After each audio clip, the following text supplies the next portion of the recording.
Dear friends, here we are. It is Yom Kippur. And while the heavens are opening to us, here on earth there is universal distress, exhibited in a multiplicity of ways. There's isolation, confusion, anger, grief, anxiety, some depression, impatience, resignation, and perhaps even some calm and introspection. We may feel that we lack the internal resources to do our teshuvah work this year. When we look at the big picture, we may feel helpless, hopeless, powerless. Even our faith may be challenged. But we underestimate ourselves.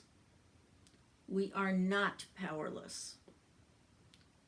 We must, however, fine-tune our binoculars to focus on where we have power. This is a good moment to remember the Serenity Prayer by Reinhold Niebuhr.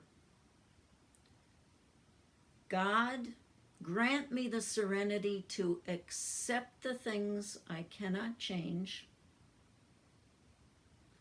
the courage to change the things that I can, and the wisdom to know the difference. This simple prayer seems to work well in every circumstance. So let's use our wisdom to discern where our power lies. You know how computers and their accoutrements are spoken of as having a footprint, a certain amount of space they take up on your desk? Well, each of us as well has a certain cultural, ethical footprint in the world taken up and made up by our social network, our web of relationships. Relationships that might be caring and loving. They might be uncomfortable or distant, or maybe even estranged. We have influence in this small space, but that does not mean it is insignificant. Think of one teacher, or perhaps one rabbi, or one friend, one relative who has been a solace to you in your lifetime. And you will know how much influence one person can have. It is with this in mind that we can approach this year's Yom Kippur, knowing that our teshuvah, our correction of our misdeeds, our setting things aright, does have an impact. We are not powerless.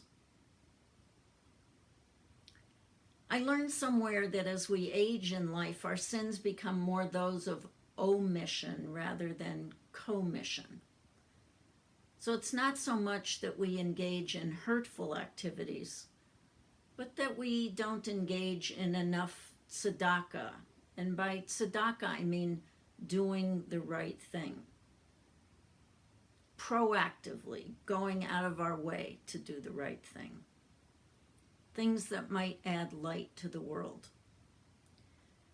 This year, with our limited sway over the pandemic, climate change, human injustice, the financial and political situation, we can still do something in each of those contexts. We can properly wear a well-fitting mask, We can socially distance. We can recycle. We can send money to good causes. And above all, we can vote, remind everyone you know to vote, and invite others even to sit down with you while you fill out your mail-in ballots. Apparently, lots of people just simply forget to vote. That's where we can have our bit of power in the grand scheme of things. But tonight I'm going to focus rather on another area where we can make more important change. Not more important, let me put that differently. We can have a bigger influence to make change. We have the power to clean up our relationships, to face our part in any troubling connection, to offer forgiveness, and to thereby earn the right to ask for forgiveness. Right now, at this time of Yamim Noraim, the days of awe, is the most auspicious time to do our work. The Holy One is there to help us. The Holy One is constantly ready to forgive our transgressions of forgetting to sanctify our lives.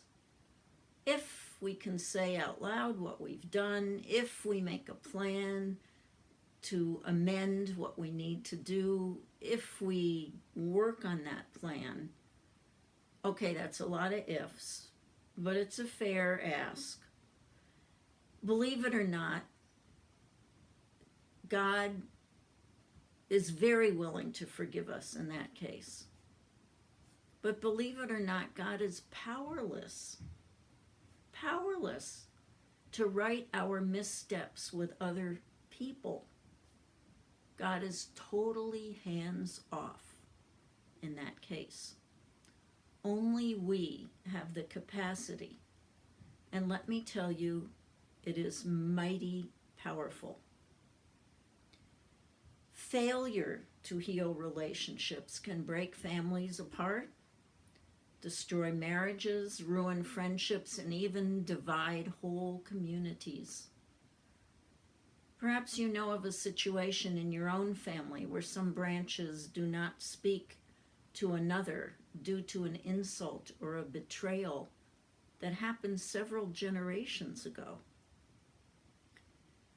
When I worked as a family therapist, if I could help embolden two parties to each admit their part in a troubling situation, I was astounded at the palpable and profound healing that ensued.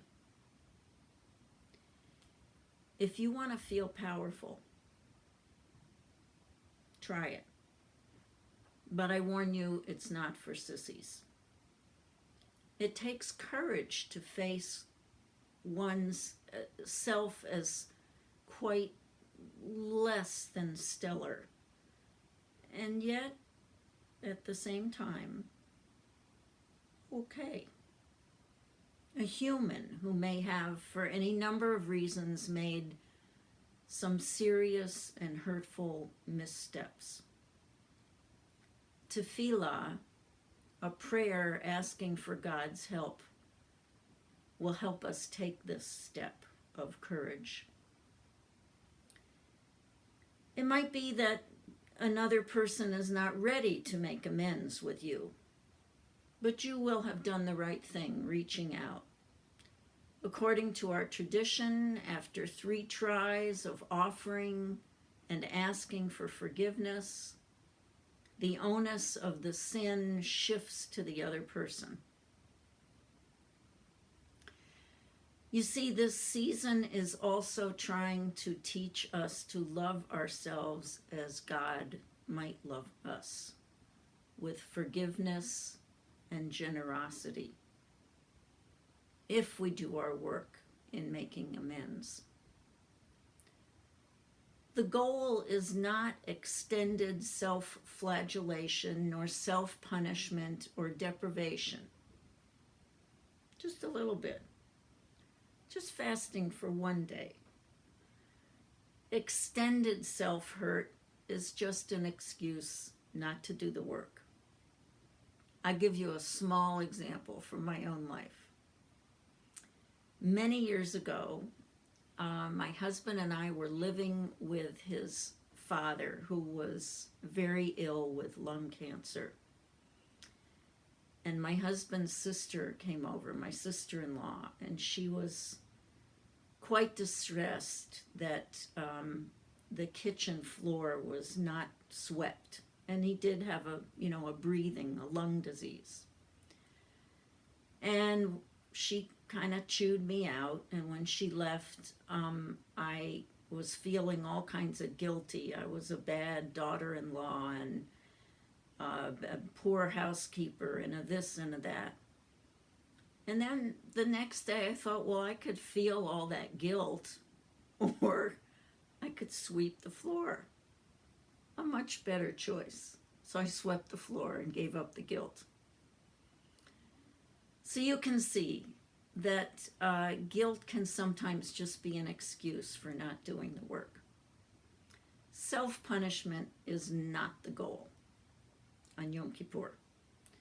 The goal is to make a change for the better. Growth, maturity, wholeness. This is God's desire. This growth leads to an ability for understanding and magnanimity toward others. This is not insignificant. The light from one candle can light others. Create an atmosphere in a family or a culture, in a community, like an assisted living center. And bit by bit, that light can shine out into the larger community. I know that this Yom Kippur will not be like others. This is my favorite holiday. We will not be praying shoulder to shoulder in a great sonorous multitude, nor sing the soaring melodies together. We will not stand with hundreds during the Yizkor service, remembering our loved ones all together. We will feel this loss. In fact, I encourage you to feel it deeply, to miss our beloved rituals and services, and let the ache of that longing be your motivating strength to repair one relationship that needs healing, be it with yourself, with God, or with another person. Gamar Chatima Tova. May you be sealed in the book of life for another year, and may that year be sweet and fulfilling.